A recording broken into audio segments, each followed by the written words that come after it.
Hey guys, spring is around the corner and today I wanted to show you one life hack I've been using for a while. I saved this color lily on purpose because I wanted to show you. It's been living a month or so now and it's the longest living bouquet flower I've ever had. The secret is simple. I never really use the supplemental powder that comes with the flower bouquets. I simply use cold, fresh tap water.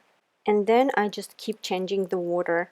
I'm going to let this calla lily and the branch go, and I will be making two new bouquets. As you know, tulips usually grow fast when in the water. Therefore, I will be trimming the stem of each tulip. The same I will be doing with the roses. And also, as for the petals of the roses, I will be letting go those that are not good anymore. Okay, let's get started.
Hope this video was helpful for you. If you liked it, please leave me a thumbs up and subscribe to my channel, and I will see you next time.